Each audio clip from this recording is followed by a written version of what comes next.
For sale tonight, for ups for grabs, if you guys get 3 questions correct, I will ask 4 questions. You get 3 questions correct. An elixir of life is on the docket. What is that? It is a spell in a vial. An elixir of life is any creature who consumes said elixir regains 10d6 hit points and has advantage on saving throws against poisons or diseases for 1d6 hours thereafter. So, remember, only one person can answer a question. Once that answer is given, they cannot answer another question. So the first question is, what question did you all collectively ask Oral? What are you afraid of? I'll accept Right. that. That's pretty the one much we on went point. with. That's right. Because there was like 8 questions that we formed into one. And then you that you was- rolled some dice to see how you could get it done. But Right. yes. All right. So I will take that as a correct answer. TJ, you're out of answering more questions now. Next Sweet. question. What was the name of the magic item Ziada found in the jewel and gem encrusted box in the room she currently is in? I'm sorry. Repeat that question. What was the name of the magic item Ziada found in the jewel and gem encrusted box that she is currently in? Where you are on the map. What's What was the it name called? of the box? Yes.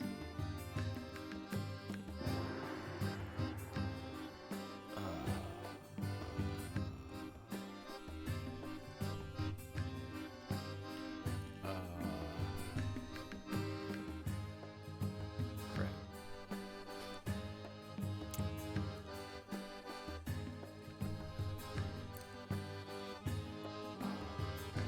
I think I was asleep.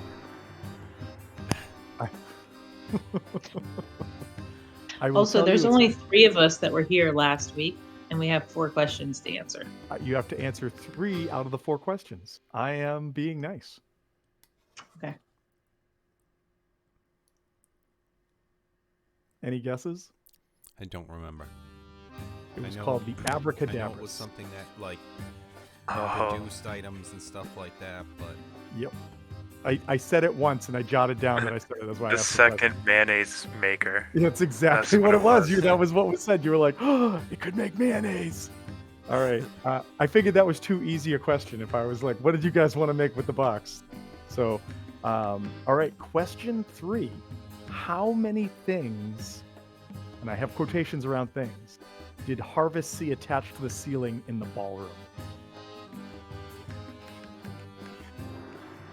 My gut says 3. But it could have been 4. I'm going to go with 3. 3 is the correct answer. Whew. All right. This last question is going to fall down on you, Kevin, because you're the only one who can answer. I mean, no, Chris can unless answer. Chris can jump in. All right. What did no Harvest? pressure. What did Harvest exactly. choose? Hold on. What did Harvest choose not to search through in the rooms to the southwest of the ballroom? The rooms that are over here.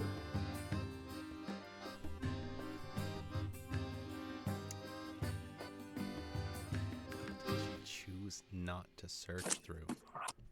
She looked through 3 rooms, and in one of the rooms she found some content. What was that content?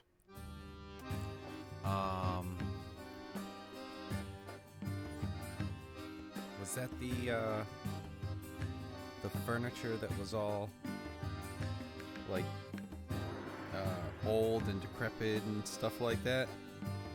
I think I'm remembering one of the rooms, but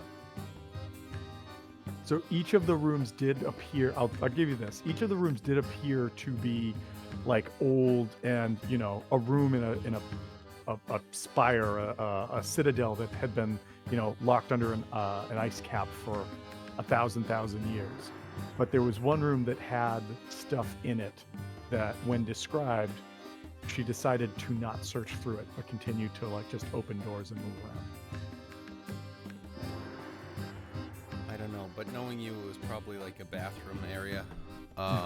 It's not. Yeah, it's fair. That is a fair guess. Uh, No. Unfortunately, It was a full office with paperwork and desks Yep.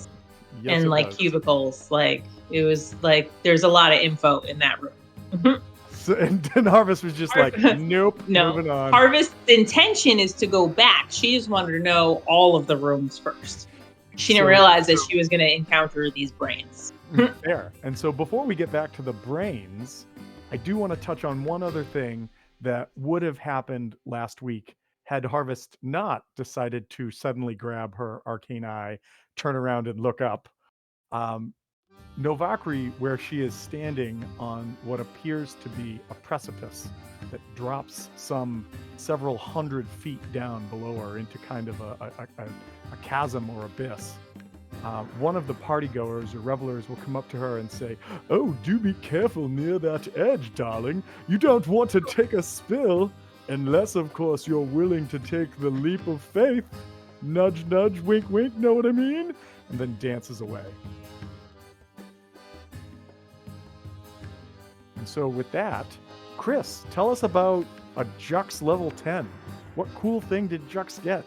Did you take that I don't know. barbarian dip again, or what'd you do? No. I hate the barbarian aspect. All right. So But you don't hate those hit points. You took the rogue dip just to see if you could get a few more skills? I think it's a warlock, right? Yeah. I'm just giving him shit. What cool thing did the warlock get? Or things?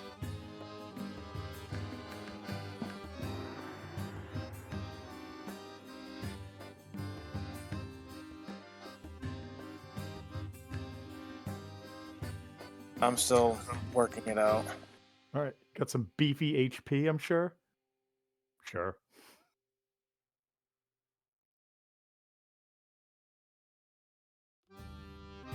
All right. As you work on that, I'm going to bring it back down to where we were.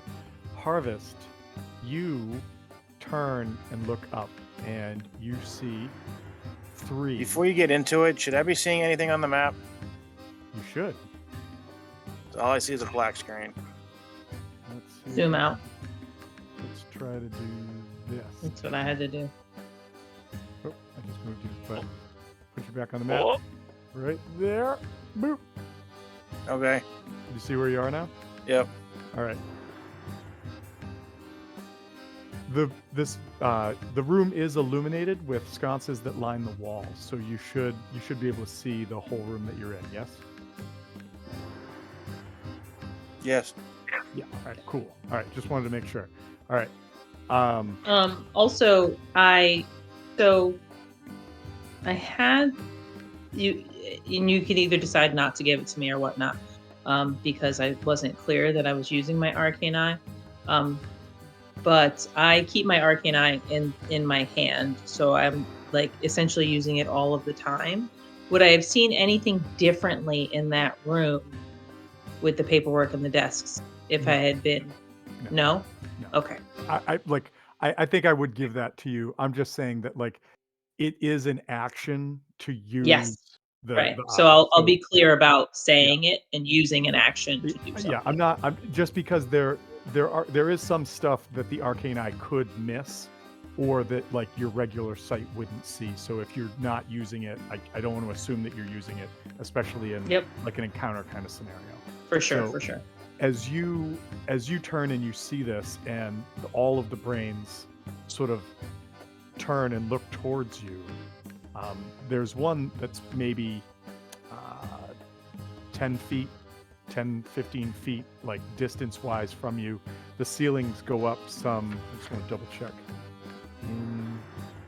Yeah, the ceilings go up some like 30 feet. So it's some distance away from you, but you can see it sort of rotates in this gross liquid, and this voice comes into your head and goes, "Why are you not enjoying the party?" And the other ones are like, maybe she doesn't want to party. What could be wrong with her? I don't know. Should we make her party? We should probably make her party. What say you? The first one kind of like jiggles a little bit and goes, use your words or your head. Quickly. I am going to pretend like I didn't see them. And I am just going to start thinking about what a great party this is. And I'm going to grab the first person closest to me and start dancing. All right. Roll me a performance check. I'm so good at performance, you guys. Charisma is my fucking shit. It apparently is. Look at that. See? So you do a great job following the rhythmic sort of foot patterns of the people in the room. And though you are very aware that there are brains in the ceiling watching your every move, they kind of jiggle a little bit as you're trying not to look at them, but you find yourself kind of like, like an eye stealing back towards them. And they're like, maybe she does like to party. We'll keep an eye or a brain on that one, yes? They all Now, laugh do I at hear themselves. that in my head too? Oh, yes. Or no? You Okay. definitely hear them. All right. And I'm going to kind of dance my way back diagonal across the room as I can to get back to that room with paperwork and desks. And another question, how does Navakari's telepathic link work? Is that something that is always there, or does she have to make that happen with us? I think it was she a has to static thing, make right? it a little bit. I'll grab it, but I was gonna ask if anyone else heard these things, like because they were talking to each other, and but Nope. it was also overthought. These things are highly telepathic and are capable of just sending to specific targets. But they still said it out loud mentally so that it could be heard by Harvest too. Correct. She was linked into this conversation. They said it to my brain.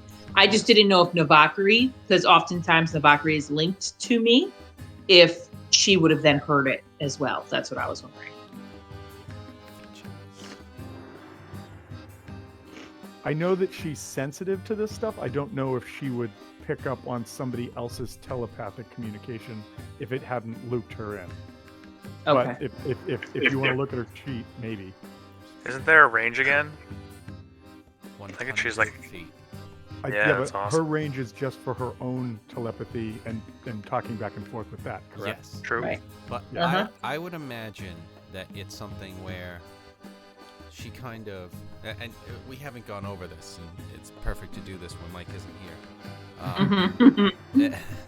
It is that it's something where I imagine that she kind of switches when we're outside of combat and stuff like this, so that it's like, just kind of checking in, because especially as a group and a party that follows each other, and we actually we aren't pushing each other off of cliff to help for owing favors later.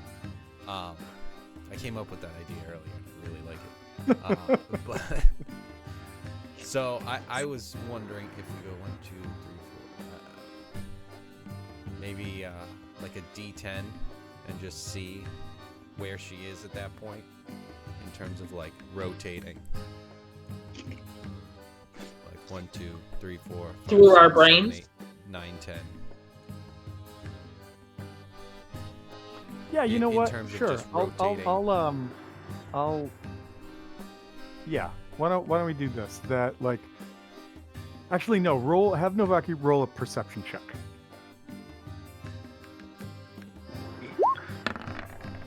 Oh, nailed it. Yep. So I'm gonna say, Jesus. So yeah, she for whatever reason I she's think focused. we didn't know this, but Novakari's got a semi fear of heights, and when she looks over this chasm right here, this is happening behind her at the same time, and she just gets that like stomach drop to the bottom of your feet, kind of like, whoa, boy, whoa, hold on a minute, sensation, and just doesn't recognize anything's happening. Yeah, excuse me, pardon me. Let me just step back over here. Yeah. Yeah, just kind of, she's in the corner at this point, just like, okay.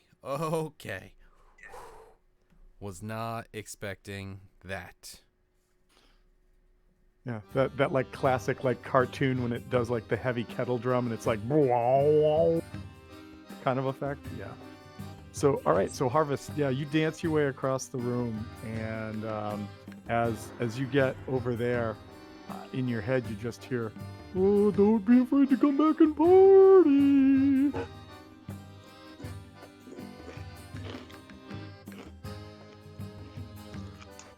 It's the whale. I left the guys. doors off. Yeah, right. Exactly what it sounds He like. took his brain. Yeah, I really wanted to do, what was it, one of the brains from Futurama that was like, "Ooh, hello, what are you doing?" And I just couldn't get it right when I started doing it. So, oh well, you got the whale. They're whale brains. I thought of them right away as well. So as you Harvest, as you get back over there, I want to cut it to everybody else and say, so what are you guys doing right now?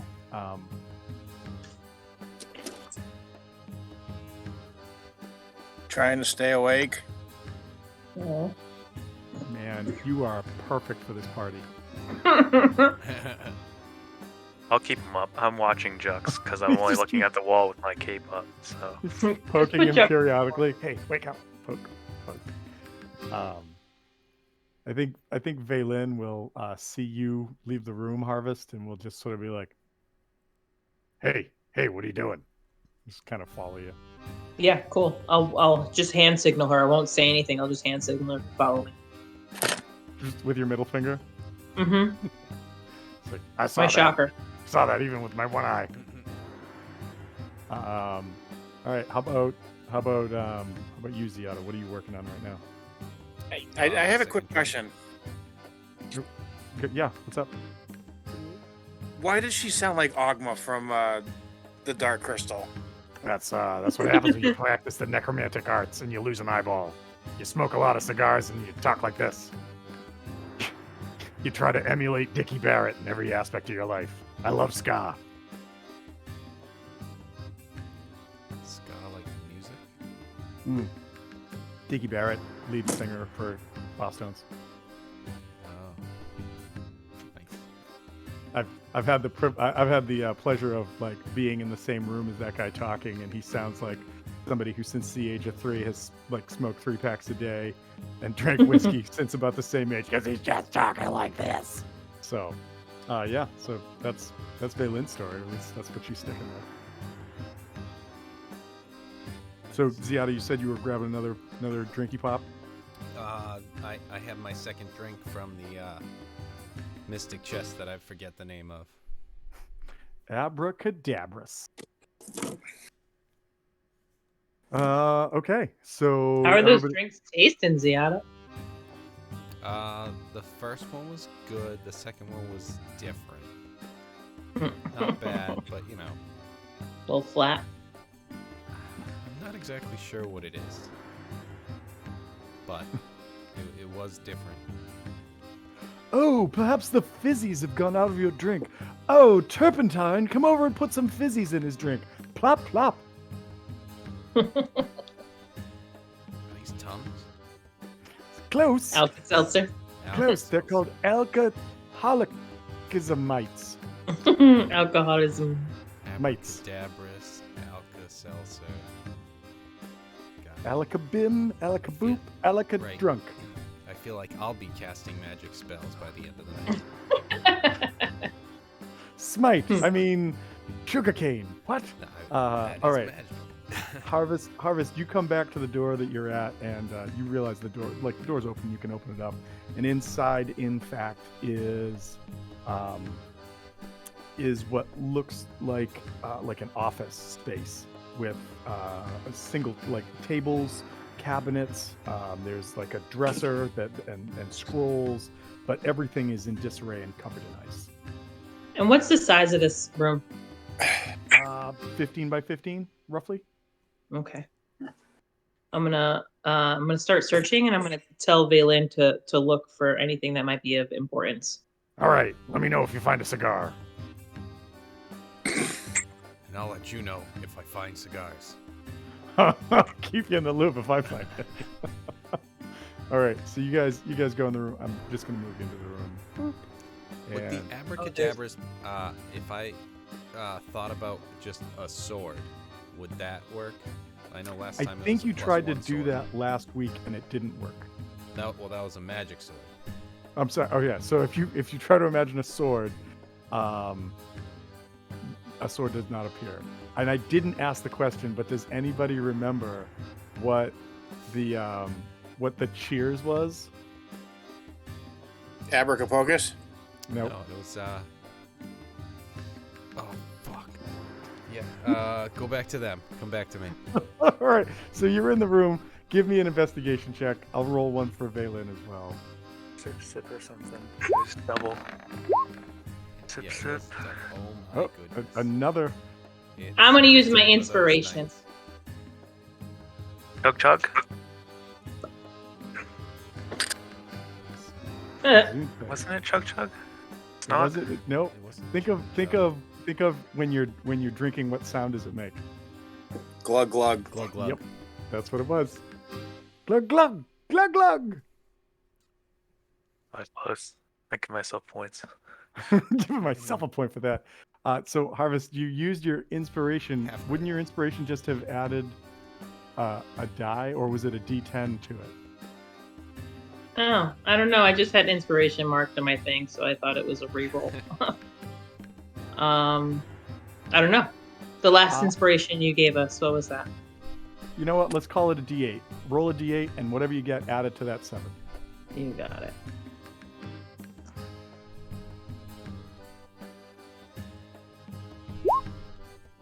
Nice.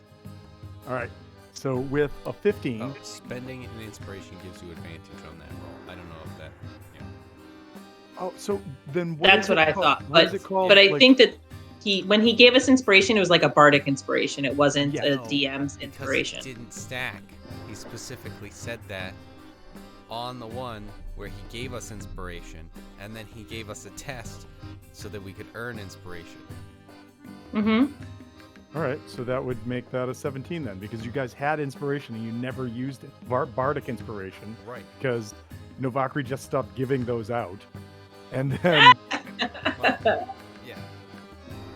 so I'm going to say then that you have a 17 on that roll. So with a 15, which was what I was going to give you originally, but because Kevin argued so correctly, the best kind of Thanks, arguing, Kip. that Mhm. you find some documents, but guess what? They're in a language you don't speak. But fortunately, those documents that don't crumble immediately can be deciphered by both Valen and or Professor Scant. And he loves to tell you how dumb you are. Mhm. So, What is this? please let me look at these so I might be able to tell you how stupid you are. Well, These do. Eyeless orb. you're welcome. Before I begin, you're welcome. And so what you're able to find on the paper in here, or paperwork in here, is that scholars here in Yithrin, when this was still like a floating city, did travel to the north and were able to uncover a very specific and unique artifact that dated back to the Empire of Astoria. Ostoria, Astoria. And some checks had been made earlier in this game to realize that Astoria was the even older civilization that Cyclopses had. The great nation, that like continent-spanning nations of Astoria that Cyclops had millennia ago before the Netherese rose to power.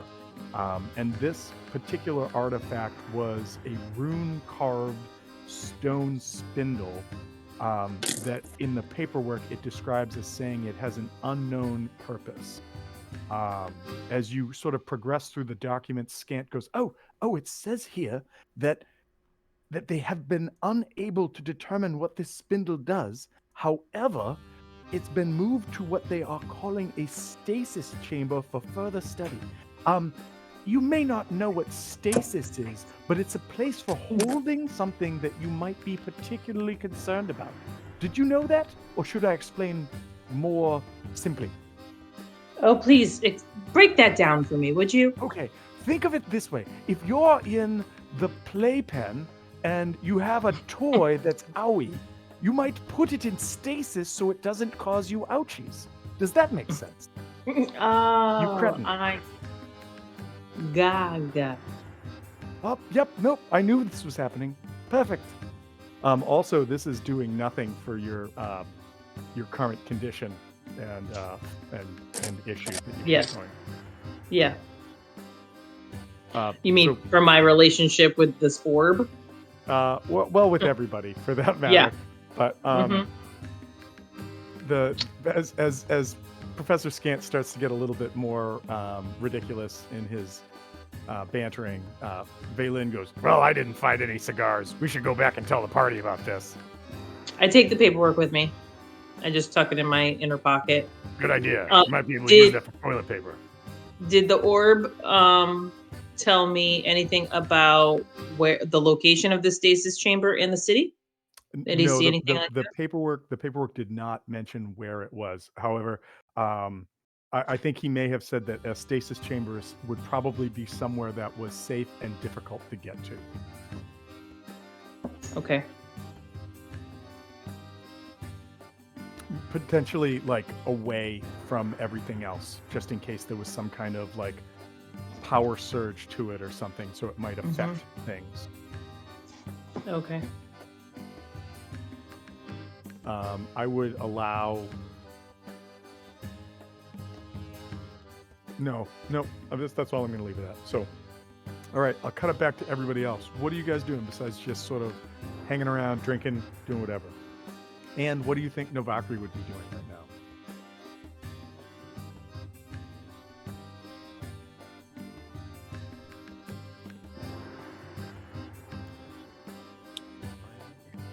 I think Devakri would not be trusting what she sees at all.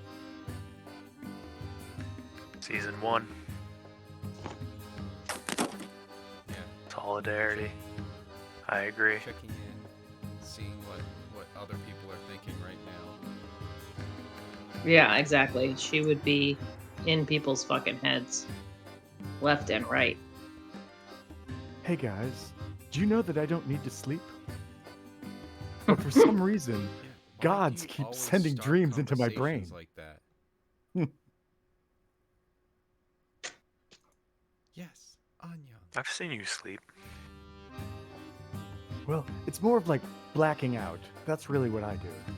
I like to start all my conversations with a lie. First I say a false. That's how I know if it's a positive. I don't understand what you mean. All right, season 1. She's she hooked up. She hooked into you. Into who? Season 1. Loki. They've got a Yeah. special connection over there. So yeah, so basically like whatever you guys want to do, you can do.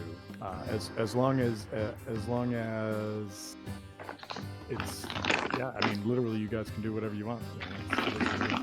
You guys realize that you've just as a recap, I'm just going to say it because you guys could explore this if you wanted to.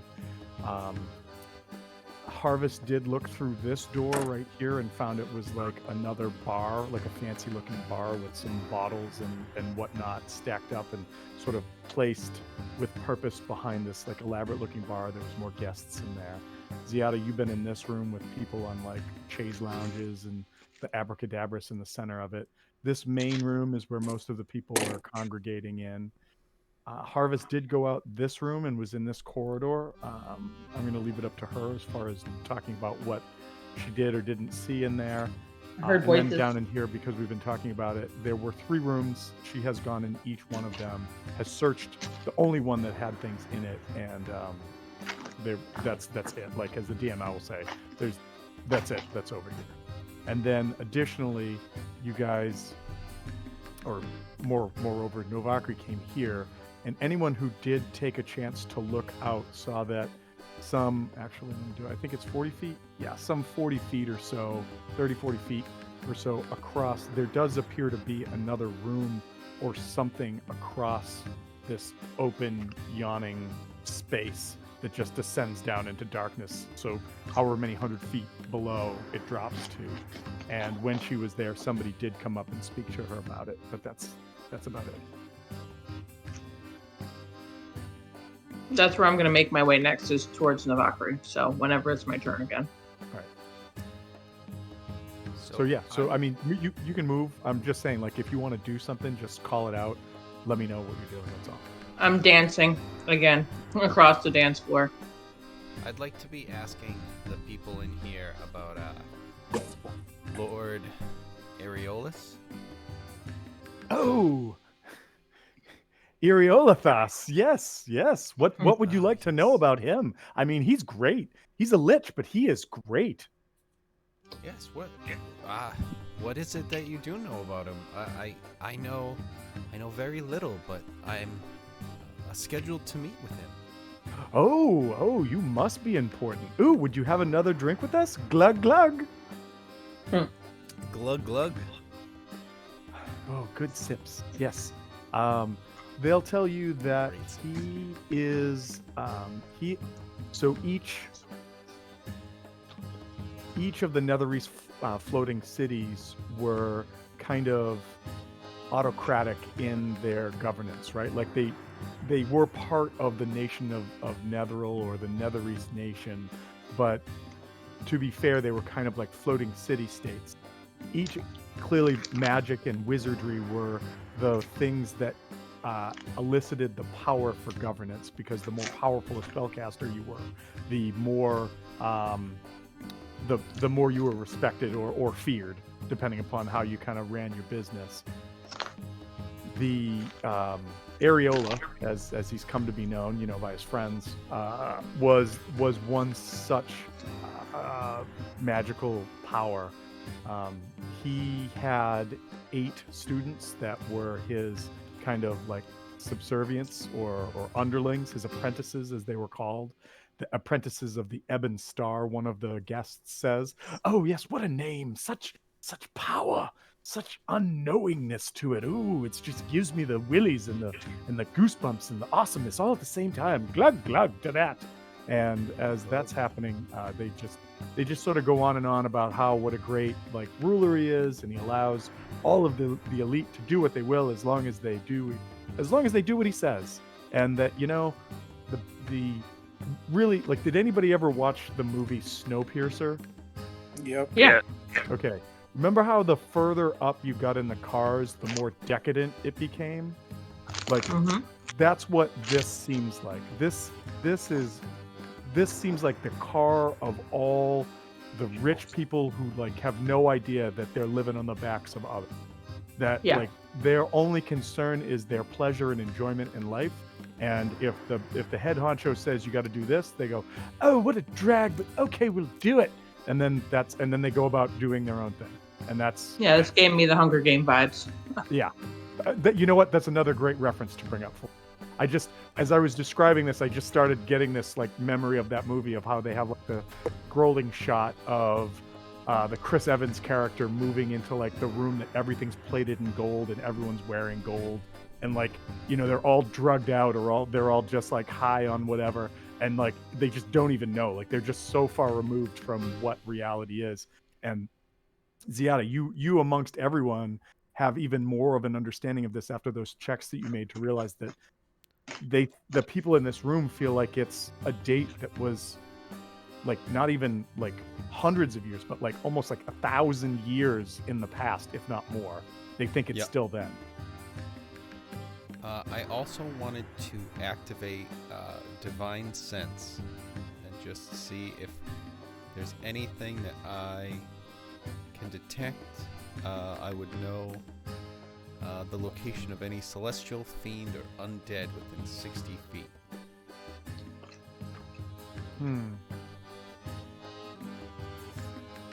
Okay. You would...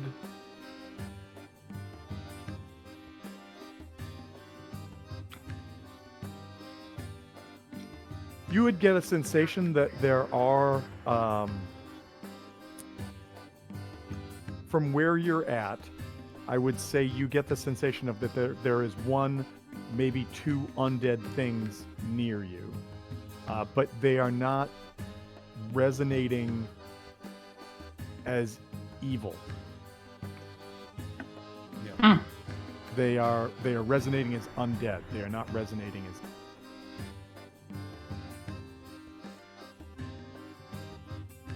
Okay. And Good and glitch.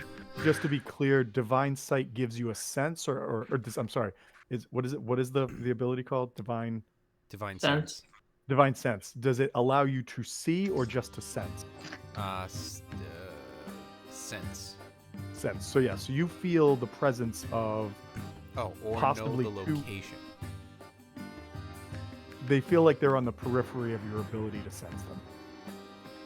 All right. When I cast that, I go out here, saying, I must excuse myself. Glug glug. Oh, glug glug! And I must see if Lord Areolatus is. Oh, you said his name almost right. Good for you. Good for me. Just see if that helps. As you step out there, you realize that there are three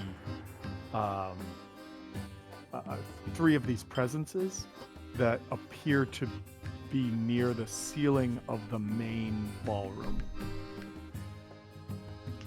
All right. The main ballroom being like where Loki is and Yes, Jux are. where Loki and Jux are, and I didn't do this, but I'm going to move Valen back because she would have come back in the room. She's still looking for cigars. I wonder if there's any in this room. Ah, no What kind of cigar. Just ask one of the waiters.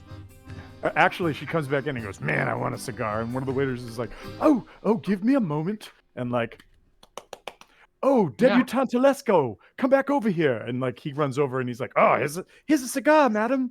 And she's like, "Ah, good. Another Reese. Tastes like Havana."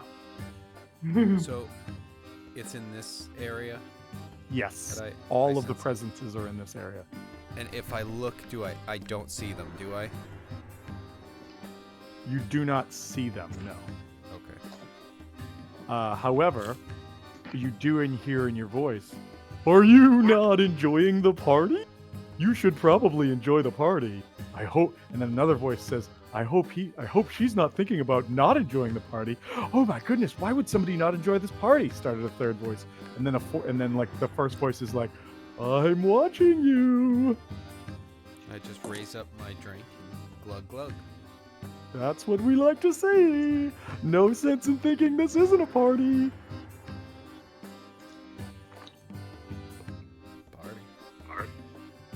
Party.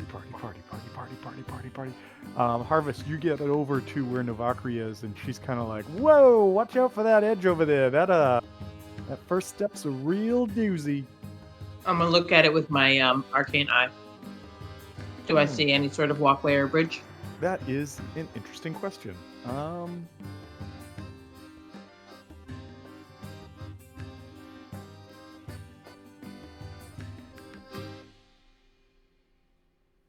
Yes, you do.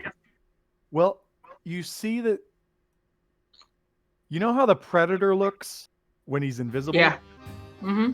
That's what you see. You see that there isn't a walkway, but there's definitely something distorting reality as you look out and across. How wide is it? Looks like it's about 10 foot wide. Ooh, nice. Okay.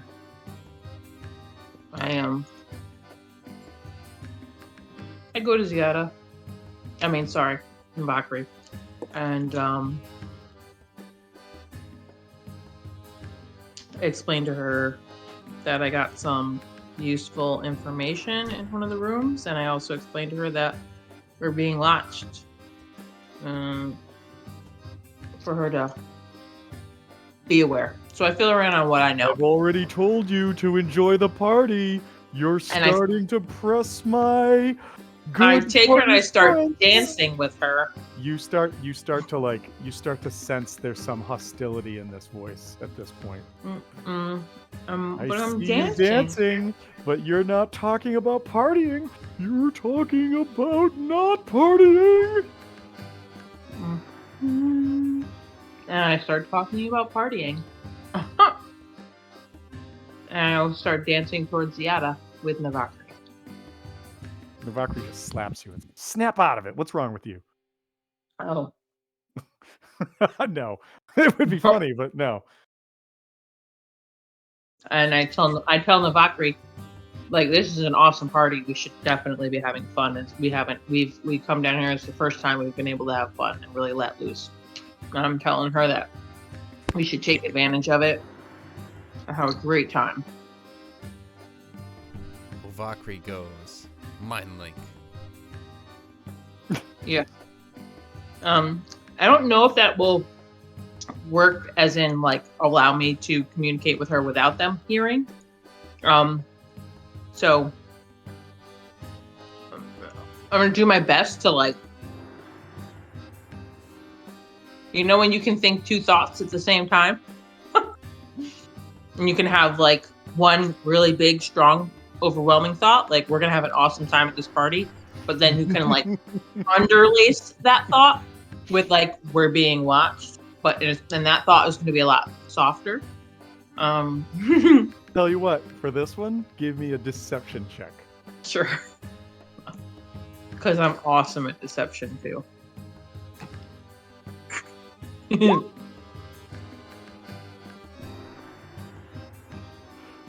That's The it. last- I knew she wasn't ready to party.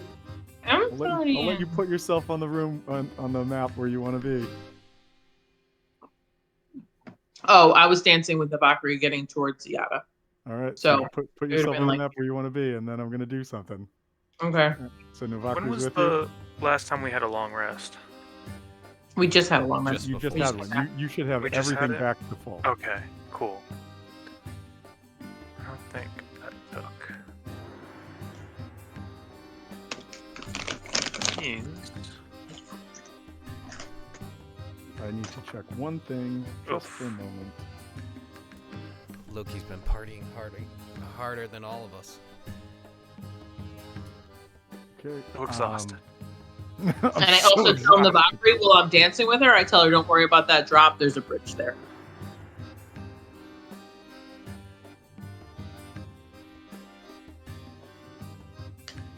All right. I need you to give me a wisdom save. You got it. And it's a +3 because of Ziada. Yep.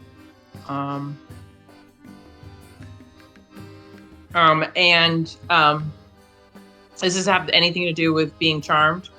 It does not. Okay. Oh, for fudgesicle sakes.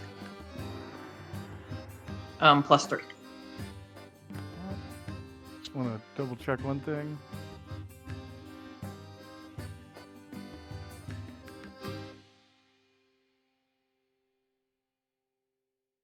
All right.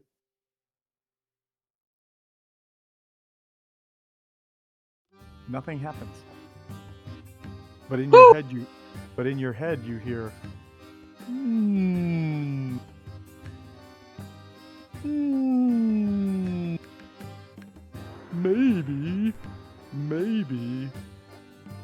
maybe we've given her too much chances. And I need everybody to roll me some initiative. Fucking A.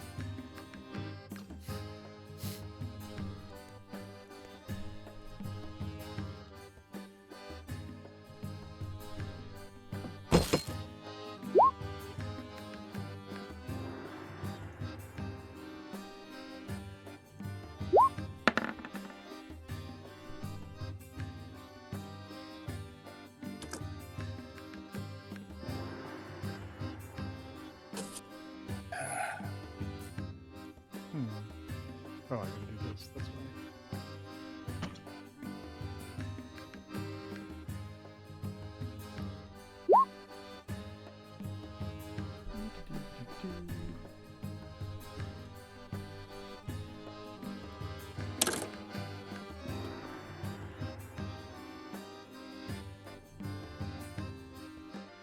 Oh. I always forget to do that.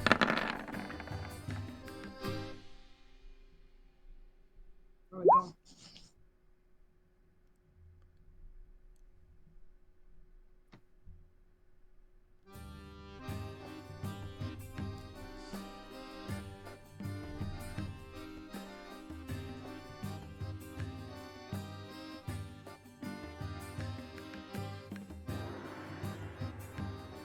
All right. So Harvest, you have an 18. An 8. No, I ended up rolling it. I rolled once, but I didn't have my token clicked, so I just rolled again with my token clicked and made it my original 8.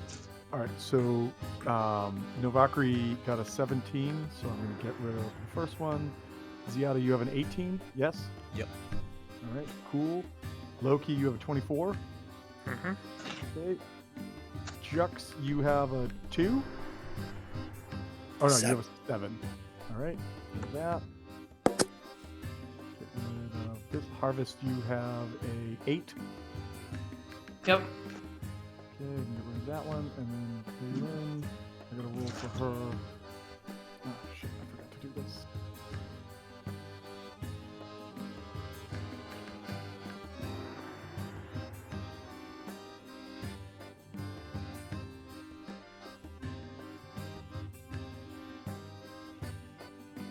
I'm just pulling up Vaylin's character sheet. I forgot to do that earlier.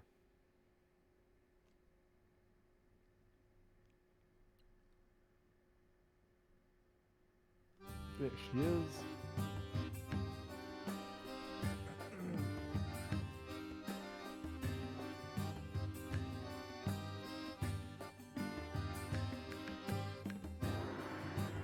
Oh yeah, that's perfect.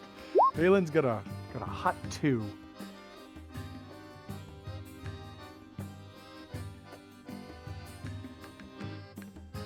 Alright, let's go in descending order. Alright, Loki, you're up. You don't see anything. You don't know what's going on. You're just in a party. So is there anything you want to do on your turn?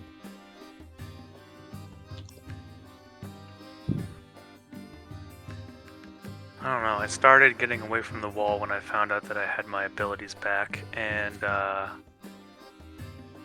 guess I'll go over towards Ziada in a casual pace. Because I don't know what's going on, so I'm just going to go right here. Small pace. That's what it really is. But yeah. And that's all that I'm going to do unless anything else happens as I get here. Anything else, or everything seems normal to me? Everything seems normal. All right. But as you Consider this get a there, surprised round. as you get there, Oh. something not normal is going to happen. Mm. Everybody sees appearing from the ceiling. Well, the first and foremost, the music changes. The band stops. Maybe I can't. Come on, stop. Thank you. Let's. Excuse me. How are we supposed to party without music? It's a good question. Good question. And the room contorts, and it no longer appears to be a. It no longer appears to be a place where there was a party or that there were people. It starts to look like the rest of the city that's falling apart all around you as the illusion that you guys were witnessing starts to fade away. And attached to the ceiling right here,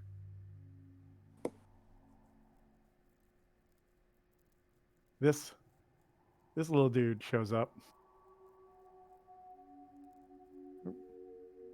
Give you a little Shift Z action. And in everyone's head, it says, You didn't want a party, so now you have to feel the party pain. And I need 1, 2, 3, 4. I need 4 people to give me an intelligence saving throw. And those 4 people are Loki, Ziada, Harvest, and Novakri. This is a oh wow. Loki with a 20. Ziada with a 21. Holy mackerel. Harvest with a 26. Oh, Plus no. 3. Be super smart. You got I'm amazed. And then That was 16 Novakri. for 16. Novakri. All right, so everybody saves as this literally called brain in a jar does a mind blast on everybody. So you will be taking half damage from this. That said, it is psychic damage. I don't know if any of you have any reductions to psychic damage. I'm thinking specifically Novakri. No. Novakri. Novakri G definitely does. do.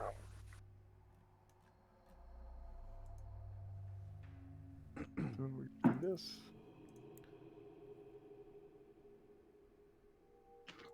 All right, you guys will take half of this. 10. No. So I don't know why it rolled twice. So it should have only rolled once. That first roll was a 16. And so, yep, you guys will take 8 unless, of course, you have a like something that reduces that damage. That was its turn, and it is Ziada's turn. Hold on, let me. And I am going to Set. refresh my my page here because I have a frozen arrow on it. So Me too. yeah, I don't know what that was.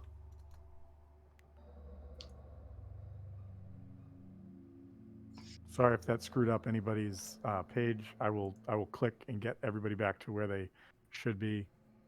Jux, you should be right here. Hopefully that helps. Yeah, I haven't moved. Okay, cool. I didn't know when I did that if that was going to mess everything up, like where everybody else's screen was. Ziada, remember that these things are 30 feet up in the air. All right. And they are now visible. Correct. Well, one That one. is. One is. Okay, got it. All right. So I'm gonna yell out. There's 3 of these guys. I can't really do much. I think we move on. I'm going to say I have a way out. I'm going to say there is a way out.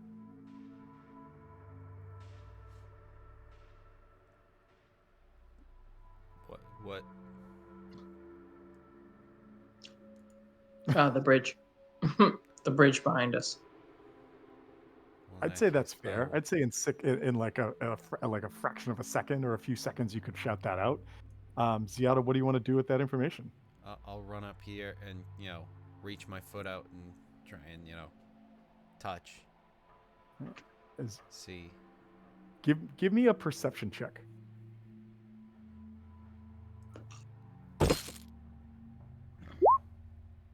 Okay. You put your foot out, and as you know how like you tentatively doing it, and at first you don't feel anything, like it doesn't slide smoothly. It feels like a void, and right as you're about to like turn around and be like, Harvest, what the fuck? You drop your foot down like another inch, and you feel something solid under your foot. All right. I would like to grab my sword, put it out in front of me, and just kind of use it like a almost like a guiding stick for someone who's Blind man's pain. Yeah. And from there, I will double move to go up here. Whoa. Unless I feel that there's the sword doesn't have anything at that point, like it falls off. You get up there, and you kind of like there in front of you is this large 7-foot tall, 4-foot wide window, but it's open. So it's almost like a doorway that swings inwards towards a room that's in front of you. But you take your sword and you kind of let it swing down to your left. And as it swings down to your left, there's nothing. Like there is just void there. So if you were to take another like Yeah. half step to your left, If you're I go that way, it's fall. you're dead zoney. Well, I mean, Yeah. you'd be plummeting to an unknown depth. Yes. Yes. Well, An unknown depth. I mean, I know, right. I but don't you know don't if it's an unknown death or just a Hmm. death. You're gonna die. You just don't know how. It could, wait, you know what? It could be a You're just- bottomless pit. it's In a mostly world of just magic, wind. those exist. Oh, then I'm not gonna die. Only Just just for like you, well, eventually I you would- run out. You need food and water, and then you just you die. It's You just- called mayonnaise, idiot. oh, that's true. Whoever has the vessel, that's true. you can literally live off of mayonnaise for the rest of your life. Right. Just all mayo diet. That's the new fad. All right, That- so Ziada, you I've get got there. mayo. Is there anything else you're doing? No, I double moved. Unless you know. Let's see. Bonus action. The window's already open, so I don't need to shield bash. Just smash it open. So. No, I'm good.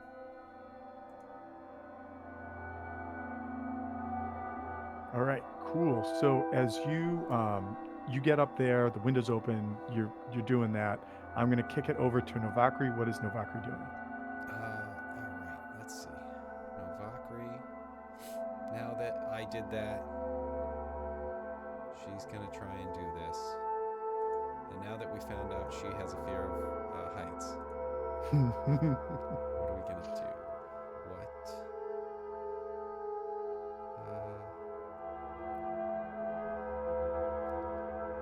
Let's see. You know what? We'll go based on this. Arcana. 12. Ugh. Alright, she's definitely gonna be on her stomach. She'll also. Yeah, I told her it was there, so she's aware. Like logically, she Yes. knows it's there. Right, and she saw me run out onto it, so Right, you're She's gonna- actively standing on it. she's gonna finish her move, but on her stomach, just crawling, and she's double moving, and she is currently prone. Okay.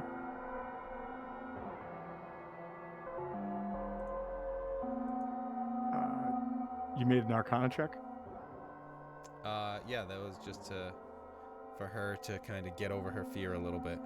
Oh, okay. All right. No, I'm sorry. Like you moved her there and then rolled, and I know what you're checking, but okay. Yeah, she's getting there. She's a little terrified, Yes. but she's getting there. All right.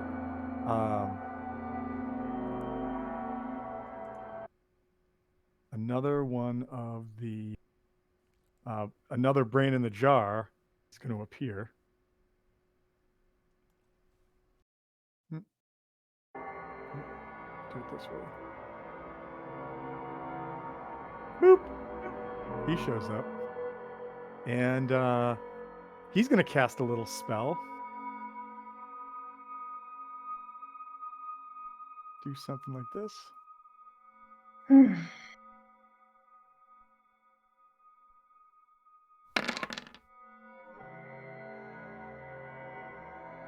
All right, Loki, how many hit points do you have? Holy shit, 78 that's a bad question. out of 81. Wait, sorry, 73 out of 81. I just want to make sure I did this right. Here's hoping it's just sleep.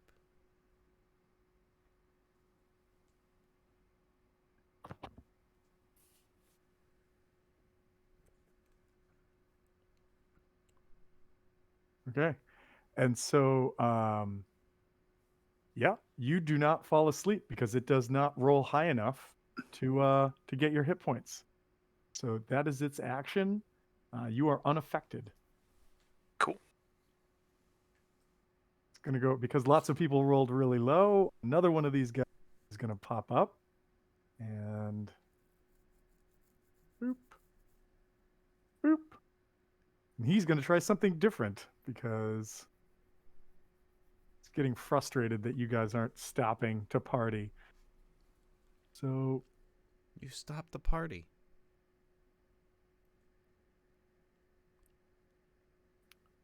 I need. Yeah. I need a wisdom saving throw from Harvest.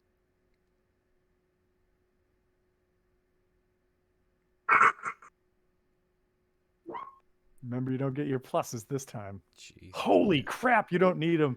Oh, As you you didn't feel get a this, like, 31, idiot. you get this psychic force that, like, tries to enter your mind, and it's just not potent enough. I can't believe they made these things this weak, but they did. So, okay. And yeah, you are unaffected, and it goes Am I able to tell which brain just tried to do that to me? definitely that brain, Oh, because it okay. turns in its jar and it goes, I tried to stop you once, but I will stop you this time. And then nothing happens. Okay. I really wish you guys had rolled poorly, but you didn't. All right, so it's Harvest's turn. I'm kind of torn as whether or not I just want to run or if I actually want to do something against this motherfucker.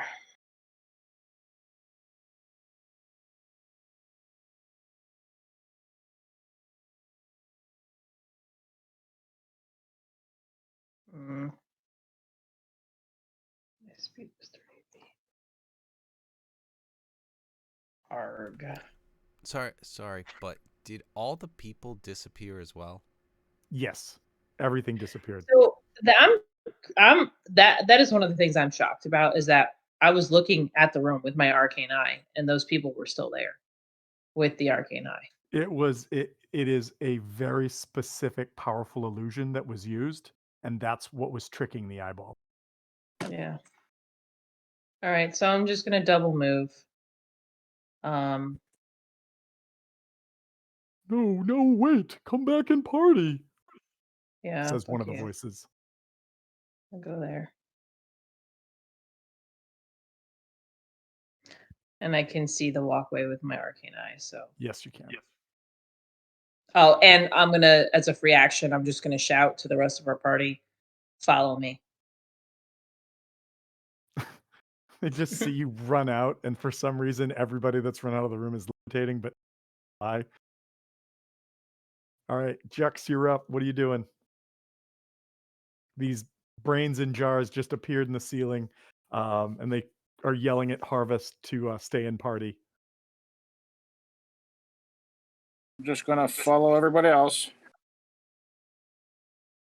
This is a silly place. On second thought, let's not go there. Yeah, but we're not talking about Camelot. No, camo brain. All right, so which way Oh did no, everybody? I rescind that. Brain a lot.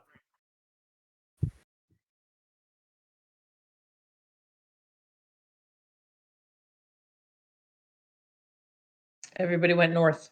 Yep. Yep. That way.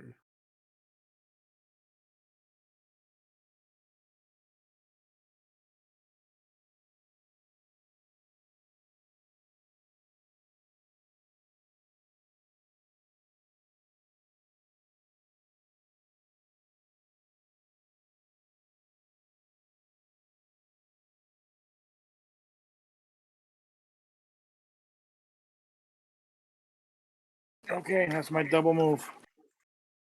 Okay. Valen and Professor Scant are like, whoa, my, let's get out of here. And Valen's like, yeah, good idea. And so she can move 30 feet.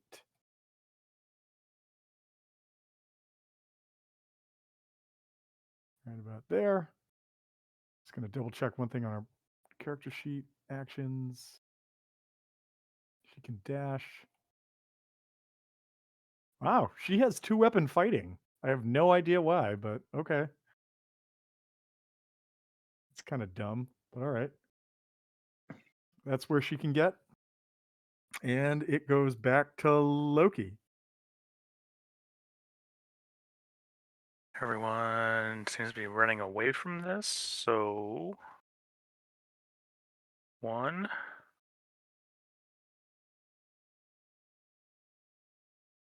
Double.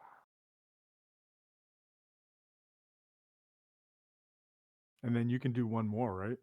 Yeah. There we go. 1, 2, 3. 2, 3. Crunch.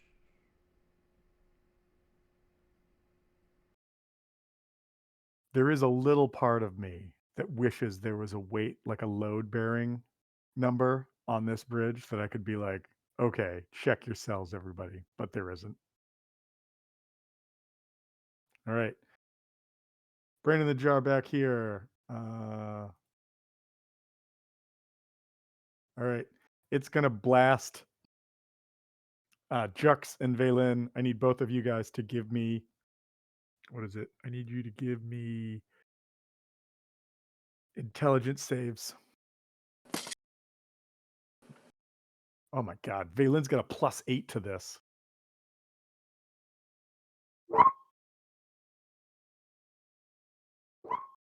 Okay. Jux, you're going to be taking the full blast. Jux basically has a +8 too. It's almost the same. It's almost the same.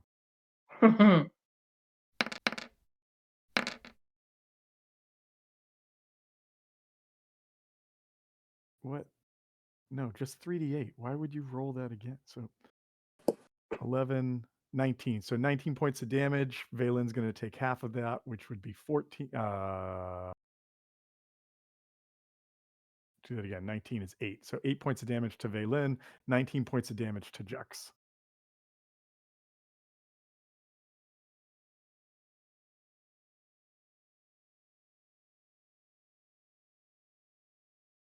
All right, Ziada, it's your turn. Isn't it? All right. Isn't it? Okay. What? Isn't it 19 plus 4? Or no? Oh, you're right, because I just totaled the die. So 19 plus 4, 23. So that would be 11 points of damage for. So just add 4 points, or 2 points for Valen, 4 points for Jux.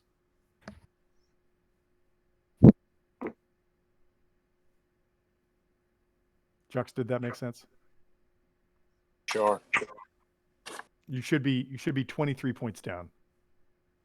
As Harvest just reminded the GM that I should hurt you more. So just remember that when you're shooting your blast. You know what? Next time I'm just gonna let you not get all your damage. That's all. I'm not complaining. Why would it be? Because it's 3d8 plus 4.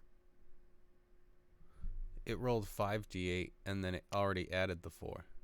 Right. So what I did was I just took the first 3 dice, which equals 19. Okay, gotcha. All right, cool. Plus 4. Yeah, I didn't even realize what the question was. Okay, so as you get to the open window, you look into this room, and I look with my arcane eye. Okay? All right. Hold on. Hold please. Hold wait on. your fucking turn. Just making sure you were. The reflection. This room is covered in mirrored surfaces. Some of it looks like Watch out for mirrors. Some Bruce of it Lee. looks like just surfaces polished to like a glass type finish. Your reflections dance all over these surfaces. There are 11 alcoves extending from the walls like the points of a star, and each one narrows to a point where a gently glowing crystal is mounted 5 feet above the floor. The air in the room seems to hum with a pent-up power.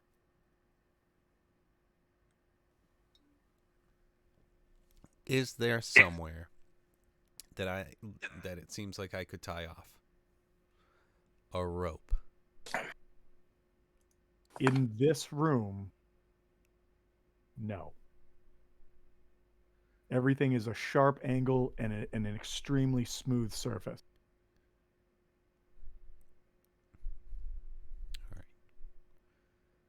In that case, I'm going to go back here so that Novakri isn't afraid anymore.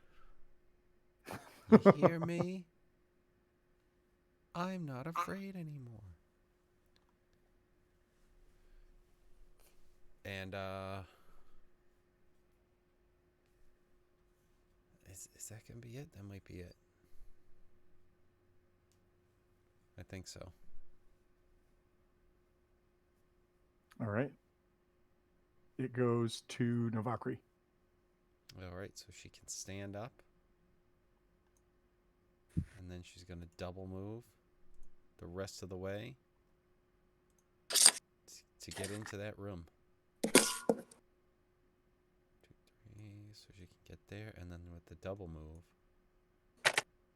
she's going to be able to climb in. Just kind of get up, so up she a little bit. She jumps into the room. Let's keep doing it.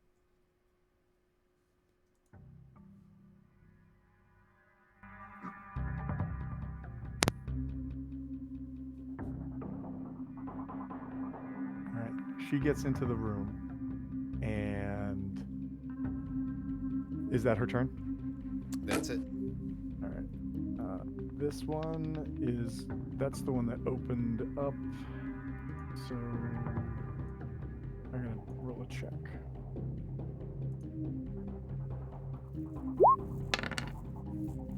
Can't do it, so it sensing. I think it's just going to do a chill touch. We'll do this. I'll roll a d4. 1 and 2 is Balin. 3 and 4 is Jux. Chill touch doesn't require touch. I'm sorry, it's not chill touch, and it is.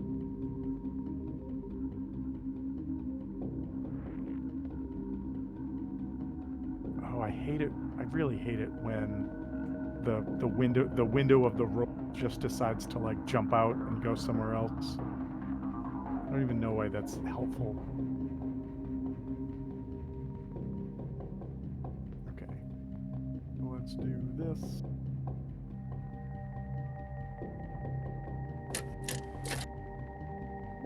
Where the hell did it go?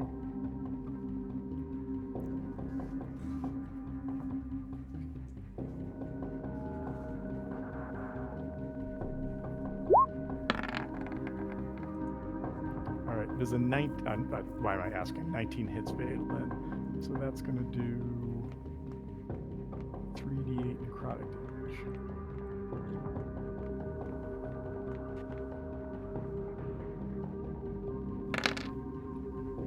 Alright, well, could have been worse. Nice.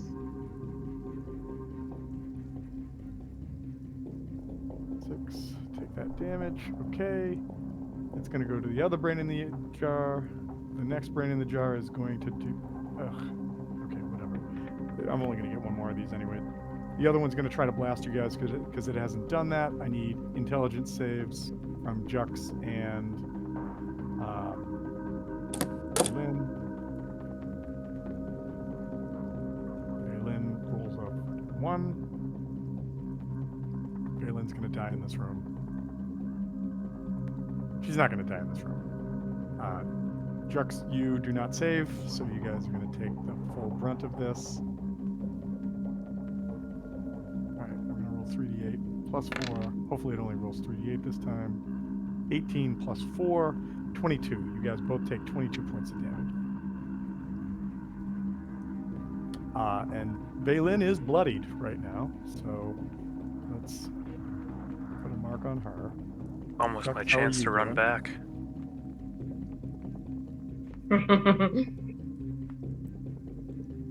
And it goes to Harvest. Do I see anything differently in that room with the arcane eye?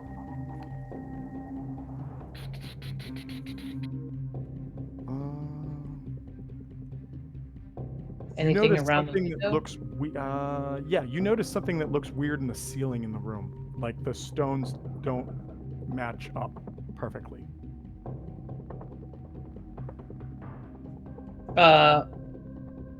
Where in the ceiling? In the center or at Little one of the off points? center, kind of like up here.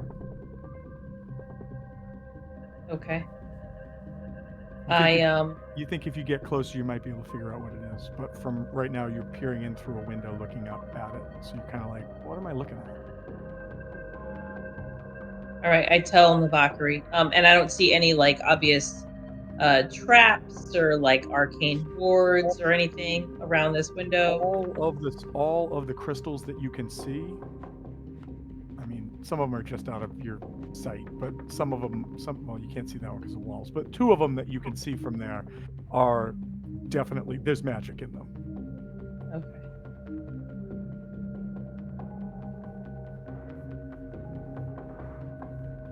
I'm just gonna move in. And I'm gonna let Navakri know what I notice in the center of the ceiling. All right, Jux, your turn. Everybody notices that the brains aren't moving; they're staying put.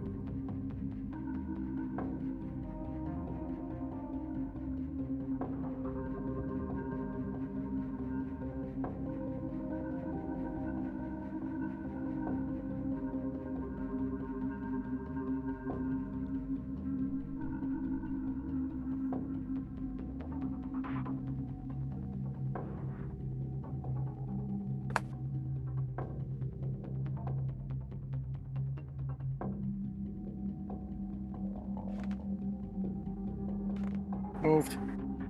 All right. That is your turn. It goes to Valen. Valen is going to do the same thing. 30. I'm going to get her into the actual room because she can make it there. She's going to get there and kind of duck over here. And I'm also gonna tell Valen what I saw in the ceiling. she looks up.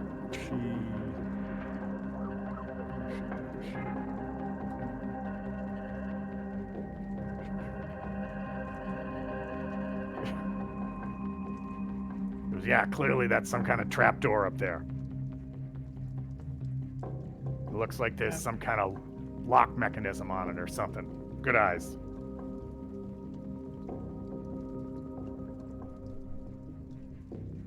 And I'm going to take us out of combat unless anybody wants to go back and fight the brain. No? All right. So there were some fairly potent spells cast on you guys. Some of them included Hold Monster. Some of them included Tasha's Laughter. Some of them included a couple things that should have paralyzed you guys, and you weren't affected by it. So good job.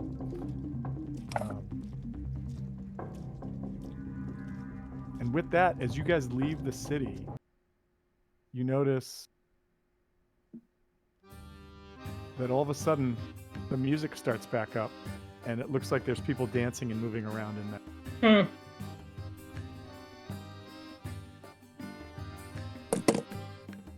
The other thing you notice, as does everybody eventually move into this room?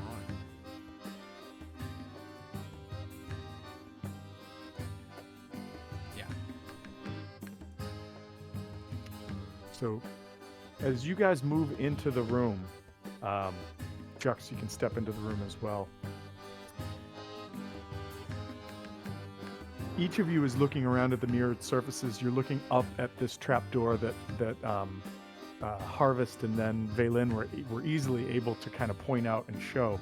Again, it's some 30 feet up into the ceiling as far as like how you can get up there. You've got to figure that out. But as you're doing that, suddenly one of the crystals in the room starts to brighten, and then another one, and then a fourth one, and then another fifth one, and each one sends a ray of light into the center of the room, right kind of to the right of where Ziada is, but up maybe 15 feet. And they converge into a prism, and that prism starts to glow and radiate and spin. And coming out of this, a translucent humanoid figure comes into view where all the light is converging. And as it sort of starts to formulate and emerge, a bald man wearing a long purple gown and a bright smile shows up and goes, "Hello, my friend. It's been a while since someone visited me. What may I help you with?" You're not gonna get mad if we don't party, are you? No, that's not my purpose. Partying is not my purpose, so no, I will not be mad. What is your What is purpose? it that is your purpose? Well, I was created by Eriolathas to aid in the reconstruction and the restoration of Yithrin. I am here and have worked with many of the mighty minds of this city's, well, what appears to be past, to try and bring it back to its glory after it suffered its downfall and encasement here in the ice. There are those here that would stop Eriolathas, and we were sent by Eriolathas to stop them. We were looking to meet with Eriolathas himself. Oh, Is that well, something I mean, his you might schedule be is able to help his. with? He does enjoy flying around as a giant skull these days. Oh, the life of a demi-lich. Yes, it did seem that was his favorite. I wouldn't say pastime or present time. I feel his time down here has irrecoverable has left marks on him. It seems that mortal minds wear thin the longer they exist, and those that seek longer and longer existences are often pushed beyond what their capabilities are, powerful as they may be. But I digress. My name is Everlast. What are yours? I'm Ziana. Not pleasure to meet your acquaintance. Likewise, Everlast.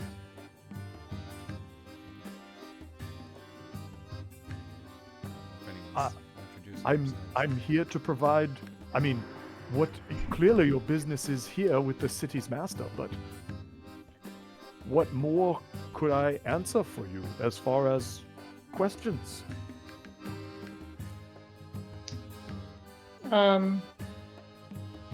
Yeah.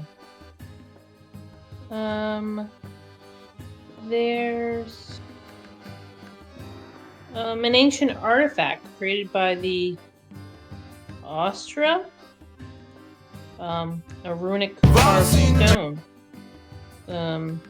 Spindle. Any idea where The relic that from might be Astoria, located? yes.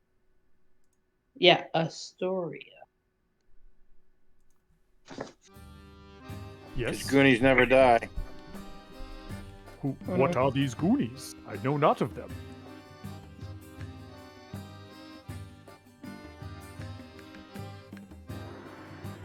It's somewhere within the city. Any idea where that is? Oh, well, I could tell you where that is, but it may not be safe. It is right above us. What? And Why is it unsafe? well, many have tried to amass the secrets it contains, and many have failed. That's why it was locked away, just in case. Oh, the artifacts might be unsafe, not where it's hidden. Correct. Well, I mean, it's locked away to stay safe so people don't hurt themselves with it, or others. Gotcha. It is. Well, full it is- disclosure.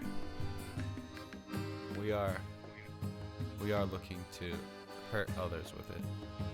A specific other that your lord is hoping to not have come down here. A god. Ah. I see. The one Well, that caused all of this frost. If you are indeed aiding my master, Mr. Areola himself, I would be happy to tell you whatever I might be able to.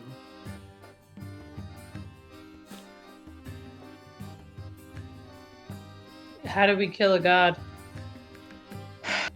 How do we kill Oral, specifically? Well, I don't know. I've never put my mind to that question before, as it's not my function. My function is the reestablishment and recreation of this city. So I don't know that I would know the answer to that question. Okay. There was also an entity, a being that was being held in a type of stasis. I gesture to the southeastern portion of the city. I'm not sure if that's where it was in relation to where we are now, southwestern maybe. Can you give us any information or identifying information about that creature? I'm afraid I don't know much about this specific individual. However, I will say that it was not uncommon for my master or his apprentices, or those underneath them for that matter, to capture beings and use them in experiments that might further their own goals or means. Yithrin is the only way, as the saying went. To help us protect your master from this goddess Oral, what is his greatest weakness that we should defend against? Everlast's face darkens a little and says, "One of my many protocols is not to reveal certain secrets." Okay. Everlast, have you ever seen a man at a liquor store begging for your change? No, but this does sound, his face brightens, but this does sound like some interesting lyrics that one might be able to put to a steady beat. I know you're not a guy to party, so it's interesting to hear you say that.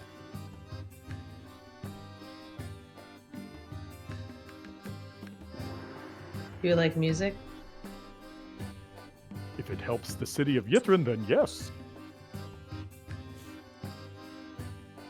Do I get the sense that, like, this is some sort of AI? Yeah, you kind of get the sense that, like, if you ask this guy a question, he can try to get you an answer for it. But it's gonna be specific in nature. Like, if you were like, "What's the meaning of life?" He's gonna be like, "I don't know. That's doesn't go He's against gonna that, specifically that's not tell what my us the program." meaning. Got ya. Okay. Where Or do you're gonna say do 42. these points all lead anywhere in particular, or No, is there these any crystals are housed here so that they generate the power for my existence, so that I might be able to aid those who are helping to reestablish Yithrin.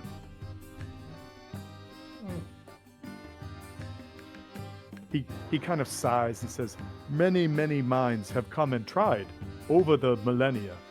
However, I've watched each of them succumb and become what are known as Nothics. These are people who have been infected with the powerful magics that still dwell in and around this place that have been run wild. In fact, each of you may have been exposed to this already. I hope you're not." Interesting. What happens to those who are exposed? Well, effectively, your body is warped by the magics of this place. Your two eyes, that I see many of you have, merge into one large one, right about the center of your forehead. Your bodies take on this bony, almost grotesque shape, if you were to categorize it as such, and you do get some interesting innate abilities, including the ability to speak with your minds, if you don't already have that. But you also crave the meat of spellcasters in particular. You might have met some of them in the city below. There's many of them, and if you met them, they probably tried to eat you. That's their thing. You know, we've got a spellcaster or two. Yeah, nobody's tried to eat us yet, have they? Not that I recall. Not successfully. So out of game, you guys have not rolled to have one of those encounters yet. Okay. You did. Cool You to did know. have the opportunity to talk to a few Nothics back in the Caves of Hunger when you met the Druid, but you chose not to interact with them, so they chose not to interact. Okay. Dryad, right? Okay. That's right. I'm sorry, Dryad. Not to Yes. nitpick. Just making sure. So, We've been. Can you tell us the entire ritual needed to? What did we need the ritual to do? I looked to the party. We were figuring out the pieces to the ritual to Well, we were looking to do something with mithril or whatever. for Mythlar. Mythlar. Oh, The ritual to get into the tower. That's right. Well, What the tower that we're currently in. the tower that we're currently in? We might need to come back in here. well, you see, the tower did require, or does require, I should say, a specific ritualistic motion or action that represents something from each of the 8 towers. But if you're already here, my thought is perhaps my master allowed you to come in as you are indeed here to aid him in his quest. I did, however, hear you mention the Mythlar. Did you have a question about that? I'm sure. Is that not what? Now that is the thing that was mentioned that was above us, correct? No. Below us. No, To the base the of the tower. Mythlar is housed at the bottom of this tower. You may have seen it outside. It I'm looks sorry. like, well, it looks like a miniature sun. Oh, okay. So what? I'm sorry. So I misunderstood. What's the thing that you were saying was above us? The relic from Osteria. The spindle. Yes, in the trap door that's right above us. That. Correct. Good eye. Oh, I'm Good- sorry.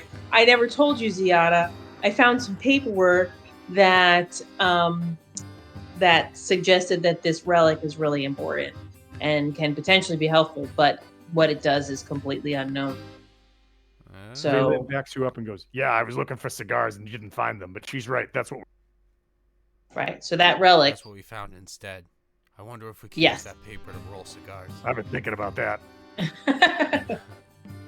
I didn't bring And- any tobacco though.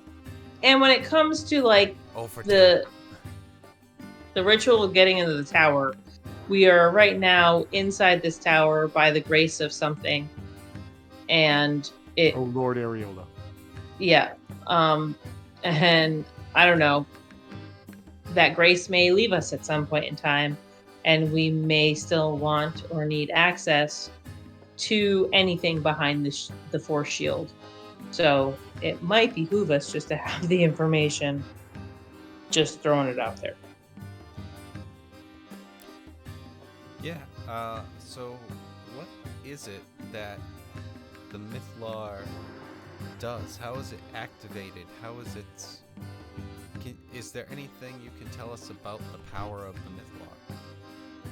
Oh, absolutely. There is many things that I could tell you about the Mythlar, as it is the central power core of this place. Even though we are trapped here underneath the ice, the very reason that the city continues to exist in the manner that it is because of the Mythlar. And like you hear Professor Scant going, "Oh yes, I knew it. I knew that must be the reason." It's like Valen's like, "Shh, not now," or more like, "Sure, not now." And so Everlast will explain that the Mythlar is this like glowing golden globe. There are different kinds of Mythlars that the Netherese mages used. The bigger the Mythlar, the more magic they held. I'm just sort of like paraphrasing some of this stuff. The largest Mythlars that are that have ever been recorded were up to 150 feet in diameter. The Yithrin Mythlar is more around 50 feet in diameter. There many mages have been able to attune to this mystical artifact, and have by meditating and sitting with it and connecting with it, so that they can control it and use its power to, at one point, drive the city effectively. Currently, only Iriolathas is connected to the device, and he would absolutely know if anyone else were to try and do this or connect to it. The Mythlar provides several core functions once connected to it. And as I said, several people who are of like mind could have an easier time controlling said Mithlar if connected together. The first is control of this city, the physical movement of it. The second is the ability to hover in space. Another is to control the weather. And depending upon how that is being activated, the range and the size of the Mithlar can contort that. However, for whatever reason, probably because we don't want to be drowned, no one has attempted to use the Mithlar to warm the ice above us, because if as such, we would effectively create water and then drown and die. So we haven't done that, or nobody wants to run that risk. One other, I guess you could say, interesting function of the Mithlar is its magics are capable of recharging spent items and artifacts if placed next to or around the Mithlar for a period of hours or days, depending upon the item. I would also recommend you don't touch a Mithlar. It could be very bad.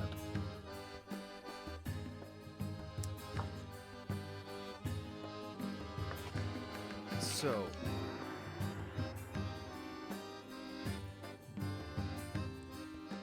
is there, do you think, and I'm not sure what your master would think, a possibility that while the snow, you wouldn't want to melt it for fear of drowning, if you were raising the city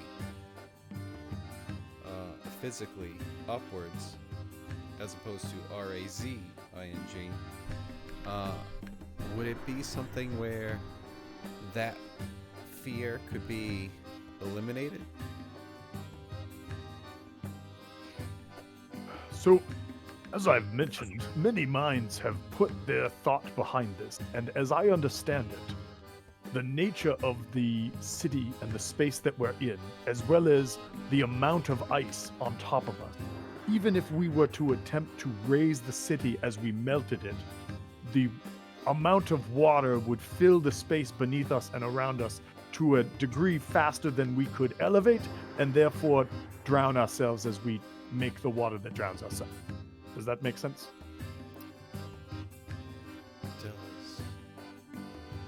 Just for further description, I just want to do this real fast for everybody, just so there's a better way to kind of see it. I'm just pulling you guys back to the big map of Yithrin. And so in order for you to see this, this is how it's drawn. But the thing to understand is there's literally a giant wall of ice all around where basically we're looking, right? Like, so somebody would have had to carve through the ice to see into this space to get that. And that the city itself is the top of a mountain through ice. So like Currently, the triangle shape that's beneath the city is so lodged into the ice as well that trying to get it to lift is impossible for the power of the Mithlar currently.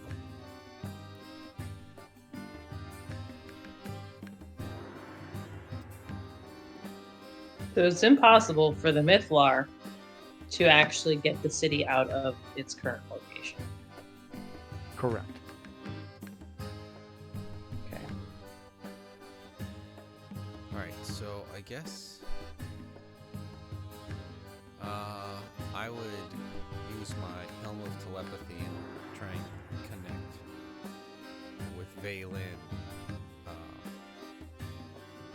and just kind of see, actually, you know what, I would like to try and connect with Kavakri, and just to, have hey, check with Valen and see what, the thought process was with the Mithlar in terms of what we need to do with it. Would it make sense? I don't know if the concept is to have Oral come here and to use that against her, or if we need to kind of bring it to her, because it doesn't sound like that's an option. So so if you ask Valen and Professor Scant, they believe that using the Mythlar to alter the weather Yeah. means that you could effectively dominate the weather in the area of 10 towns and possibly beyond, using the Mythlar to thwart the spells that that Oral is casting every night. Like, the range of weather control is in the miles, like 50, maybe 100 miles of controlling the weather using the Mythlar. Does Valen have any idea how we would, if we can't touch the Mythlar, does she have any way of moving Professor this? Chant would jump in and say, "Oh, perhaps you weren't listening to our new friend," and because he's a dick. But basically, you can attune to the Mythlar by being around it, but you have to spend a certain amount of time to connect to it. And Everlast had said that currently the only being attuned to it is Eriolathus, but he would be aware if anybody else was trying to do it, because it's kind of like, if it would be like sharing a magic item, you would know somebody was trying to like use your magic item, and if you didn't want them to do that, you could try to battle it out with them, kind of thing. Mm-hmm. Yeah, because if someone else was trying to use, like, my Codswallop's memory plate, I would feel them, in the chess piece. Yeah, most items have like the ability for only one person to attune to them. The Mythlar, because of its kind of level of magic item, it has the ability for several people to attune to it at the same time. We would And also, that's what- we that's what- definitely, Yeah, sorry. go ahead. I was just going to say that's what the Netheries did in order to like man their floating citadels, right? Was they would have mages work in shifts attuned to it, so that people would like be there controlling it, telling it where to go, making sure like the skies were clear so that they weren't driving through, lightning storms, unless, that was part of an experiment they were going to do. And then like people would need a break, so like other people would come in, attune to it while they were doing it, and then they just shift out, and that was how it worked. But because everybody's dead or is a Nothic now, the only person attuned to it currently is the Demi-Lich that's in charge of the city, Eriolathus. And I mean, I was thinking that it would be rather dangerous for Oral to come down here, because then she could potentially get access to this and then use it literally, and save herself all of the magic to make 10 towns in the local regions cold, because then she would have a Mythlar to do that, and multiple other things. Doesn't sound like you're wrong.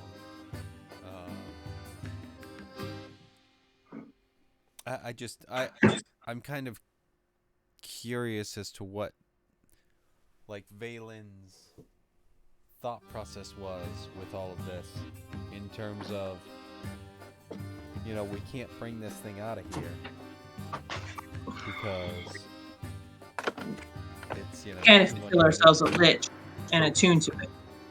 So my thinking is that we can use this big glowing orb to change the weather pattern and thwart what Oral's doing. The problem is somebody else still has control of it. I didn't know that was part of the equation. The other part of it is, you're right, what keeps a god from coming down here? I'm not saying this was the best plan. I just knew the Mythlar was there, and I knew it was a way to fight Oral. So that's why I suggested it as a course of action, because we didn't have a different one. Oh, absolutely. My issue is the fact that if we do change that, as was just explained, apparently the ice melting, which we are trying to combat. So, all right, I see what you're saying now. So yeah, there's a good chance we could drown if we do that. If we decide to bore a fiery hole, straight up through the ice to get out of here in this city. What I was suggesting was not that, but to change the weather patterns that Oral is doing over 10 towns and most of the north. And when we do that, we can just exit the same way we came in, kind of thing. So keep the Mythlar where it is. Yes. And use it to change the weather. Yes, but you raised a good point, and that is, if we do that, what stops Oral from coming down here and messing up the whole thing, right? Exactly. I don't know the answer to that question. I mean, chances are if we do this, she might come down here and then try to kill us in the Mipla. But at least I guess we know she's coming down here. It also kind of sounds like this Eriolathus guy wanted us to thwart her minions and then come talk to him. So maybe he's got an idea. I don't know. And then, because we were all part of it, I know I wasn't really part of the voting committee, but we all had that dream where, for some reason, the spindle thing that we just found out is right above us is important for some reason.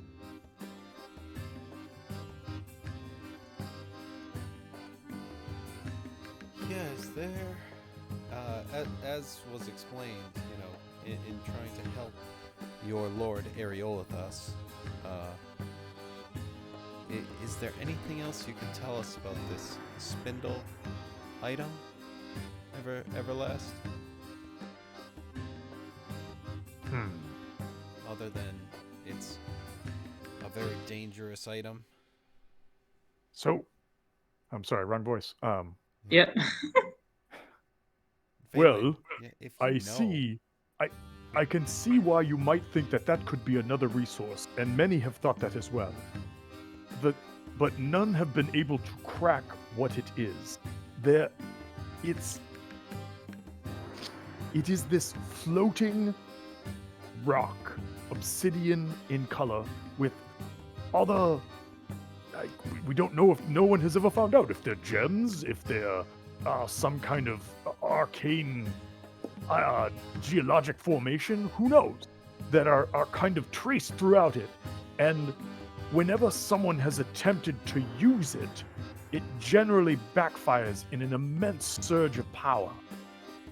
What we have discovered, or what we have recorded, and I will share this as you are clearly working with my lord on this, is that when the Mithla power was cut out ever so briefly and we began to plummet down, there was an immediate reaction by the spindle, and the spindle just like exploded this wave of electric power that like shut off most of the city and caused some other like strange temporal effects throughout everything, but not everything. So all of Yithrin effectively. It was devastating when both things occurred at the same time, and we still have not quite figured out as to why it was that the Mithla shut off when it did. But that was the direct cause of our crash and our subsequent entombment in this ice. It sounds like an EMP blast. I don't know what that is.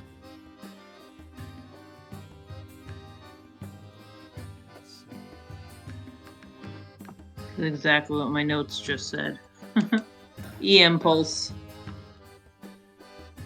What's this? I feel like Novakri might know this. This sounds like it might have been the time of troubles. The time of trouble?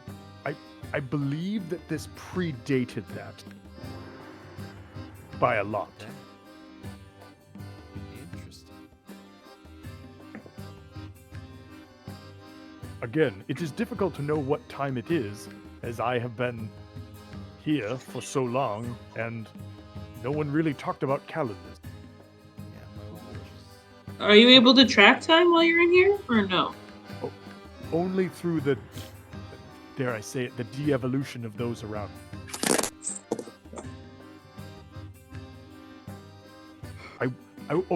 I will tell you, because you clearly are interested in it, a few other brief things about the spindle above us, should you so want to go interact with it. One, it is heavily guarded. If you go up there, understand that there are magics there. Even I'm not allowed up there. So I don't know. I just know that only the most powerful of my lord's devotees were allowed in, and that was a thing. Also, The spindle only reacts to power, but powerful power. If you attempt to interact with it with lower levels of let's call it arcane energies, nothing will occur. But to spike it and to bring it to life, you can cause effects if you use enough energy. Only level 6 spells, guys. Level 6. Where you sit? Yeah. Anyone? Also, I guess as a last word, this was something that was shared with me about it as well. So I don't know if this helps any of you. But the energy manifested from the spindle does not affect constructs. So does anyone know someone named Codswallop? He would be perfect to touch it. No,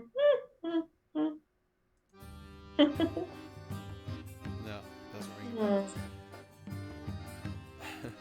It looks like you're wearing his armor. No. Who? What? Never. The man rusted to death. Okay, but do we have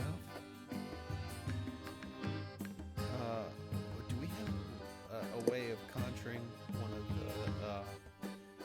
of the little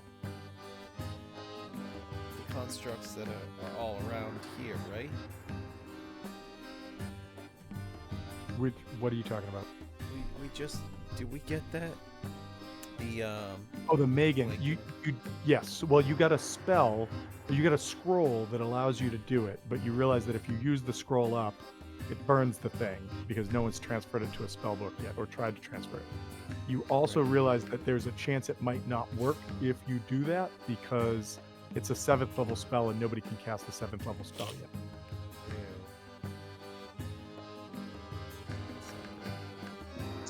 We could befriend the gargoyles. Aren't they constructs? That They're is not true. real. Gargoyle is a construct. So Guys, come Let's see. back. I won't have the wolf spiders try to bite you 1,000 times. Come on, hardy come back. little bastards. I think we just had a misunderstanding. We killed your master. Let's move on. Mm-hmm. Now we are your master. We are past that. Look in So the if, past. if anybody, so where you guys are standing right now, I think that I would also like to do this as a parting thing. The Loki, Harvest, and Novakri, just because it's a small space that is the window behind you guys that you just came from. I don't even see where I am. You're not here, Jux. Okay, where are you? Jux flew off the map a long time ago. When you told him to come into the room. I see him. Where is he? Oh, there he goes. Oh, there. Wow. All right. Came All right, out of the Jeff, ether. If you're right there, I'll let you do a perception check too. So the 4 of you give me a perception check. Please.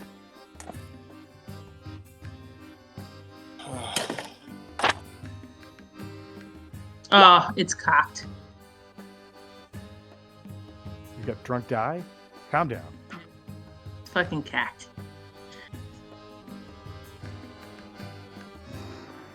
Oh, I don't know why that rolled twice. well, you got double vision, literally. Two eights. All right, Loki and Novakri. All right, I'm Novakri. Catching.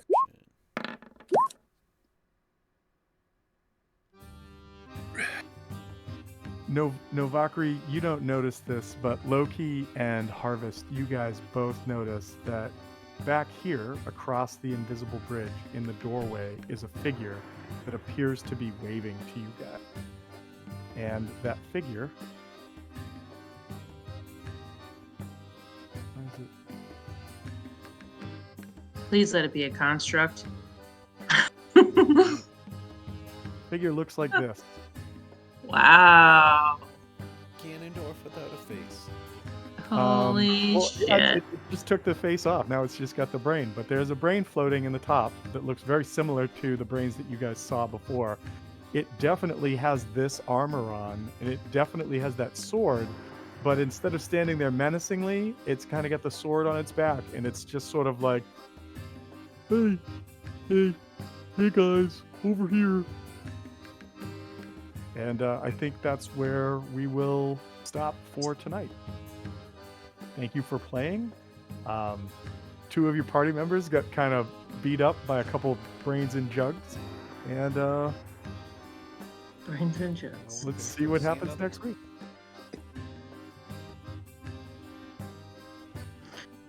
Sounds good. Very cool. That's not.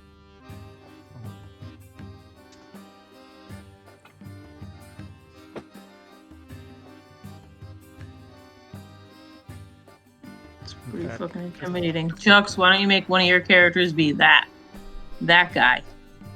Right. Okay. With that fucking armor. I will grab. Oh, gotta go back